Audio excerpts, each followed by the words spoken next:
7 दिवसीय संगीतमय श्री राम कथा का हुआ समापन। हजारों की संख्या में लोगों ने ग्रहण किया प्रसाद। अतरौलिया गोला बाजार हनुमानगढ़ी पर चल रही संगीतमय श्री राम कथा का अंतिम दिन गोविंद साहब धाम अयोध्या जी से पधारे। कथा व्यास श्री रघुवीर दास जी महाराज ने भगवान श्री राम के राज्याभिषेक प्रसंग श्रवण कराया। व्यास ने बताया, माता सीता का विवाह धनुष भंग के करके सीता जी को धर्मपत्नी के रूप में स्वीकार किया। इसके बाद मानव कल्याण हेतु पहले से विधि के द्वारा रची गई प्रयोग के द्वारा रावण का वध कर अयोध्या पहुंचकर इनका राज्याभिषेक हुआ। भगवान राम को धर्म आचरण के कारण ही इन्हें मर्यादा पुरुषोत्तम कहा गया। महाराज जी ने बताया, जो धर्म की रक्षा करता है, धर्म उसकी रक्षा करता, धर्मो रक्षति रक्षिता। और मानव का सबसे बड़ा शत्रु अज्ञान है। अज्ञानता के कारण ही हमारे अंदर काम, क्रोध, मद, लोभ उपस्थित होता है, जिससे ग्रसित होकर हम अधर्म कार्य पर बैठते हैं। उन्होंने कहा कि रामचरितमानस की एक चौपाई मानव कल्याण के लिए औषधि का कार्य करती है। एक भी चौपाई अपने जीवन में धारण कर ले तो उसे जीवन जीने का मार्ग मिल जाएगा।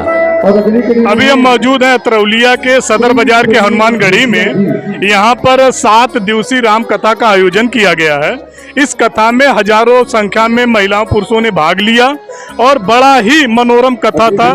जैसा कि लोगों ने बताया कि यह कथा जो है सावन माह का एक बहुत महत्वपूर्ण है, जिसमें आप दिखाना चाहेंगे हमारे कथावाचक रघुवीर जी महाराज जो अयोध्या से पधारे हैं। इन्होंने कथा दर्शाते हुए एक संदेश दिया है कि यह कथा जो है भाई भाई, बाप पुत्र, पिता पुत्र के मानस प्रेम को दर्शाता है। उन्होंने लोगों से अनुरोध किया कि यह कथा जो है भगवान राम को अनुसरण करके ये किया गया है। अभी हम इस समय मौजूद हैं अतरौलिया के हनुमानगढ़ी में। हमारे कैमरामैन आकाश मोदनवाल के साथ प्रवीण मदेसिया, भारत 24 न्यूज अतरौलिया। भैया क्या नाम है आपका?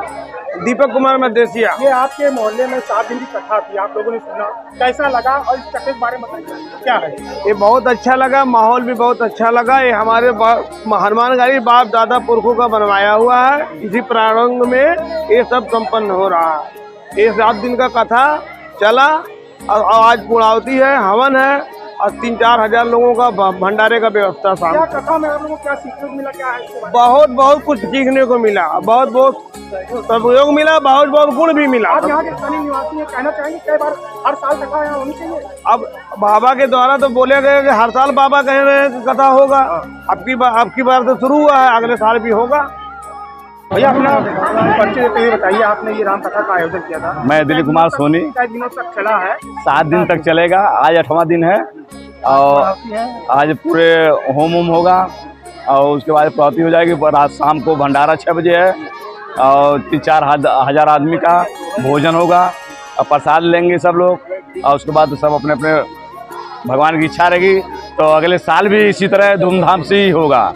जो है ये हैं अयोध्या के रहने वाले हैं, गोविंद साहब के और अयोध्या के गुरु जो हैं बस उन्हीं के आशीर्वाद, रघुवीर दास जी उन्हीं के आशीर्वाद से हम लोग बस मिलजुल के, हम सभी नगरवासी मिल के सब लोग हम लोग मिल के पूरा काम कर रहे हैं। कहाँ से विचार आया किस तरह का राम कथा आ गया कोई रास्ता बताया, हम लोग 2-3 लोग थे, पहले पकड़ के उसको जो समझ लिए कि भैया अभी हमसे नहीं हो पाएगा। उसके बाद भगवान की कृपा थी, कैसा हुआ कि देखने वाले देखते ही रह गए। बोलो जय श्री राम। प्रत्येक वर्ष इस तरह का कराने का आप लोग का लक्ष्य? मालिक चाहेंगे तो हर साल होगा और नहीं तो फिर देखा जाएगा, जैसी प्रभु की इच्छा।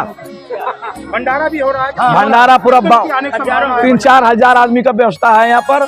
जिसका जो इच्छा करे, जब जो दान दे रहा है वो दान दे रहा है, वो सब उसी में लग जा रहा है। आज वही हनुमानगढ़ी में 7 दिवसीय राम कथा का आयोजन किया गया था, तो ये कथा क्यों कहा गया, इसका क्या?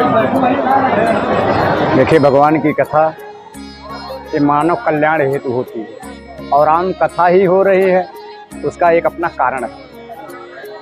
क्योंकि मानस की कथा ही एक ऐसी कथा है जिसको हम श्रवण कर, मानस की चौपाइयों को अध्ययन कर अपने जीवन में उतार सकते हैं। और एक एक चौपाई मानस का महामंत्र है। भाई से भाई का प्रेम किस प्रकार होना चाहिए, ये मानस की कथा दर्शाती है। पिता का पुत्र के साथ क्या व्यवहार होना चाहिए, ये मानस की कथा बताती है। कथा कितने दिनों तक चला? कथा का कोई विधान नहीं है। जैसा हाँ, यहाँ साप्ताहिक चला है, आज 8वां दिन है। और जैसे महात्मा जी कहा गया है कि अधिमास चल रहा है, अधिमास में धर्म का एक विशेष स्थान है, जिसमें धार्मिक क्रिया अनुष्ठान करना एक अनिवार्य है। इस मानस अधिमास में आपने जो कथा सुना है, इसका लोगों को क्या फायदा है? देखिए, जिन लोगों ने मन से, वचन से, कर्म से भगवान की कथा को सुना है, वो लोग अवश्य ही उसका फल सुखद प्राप्त करेंगे।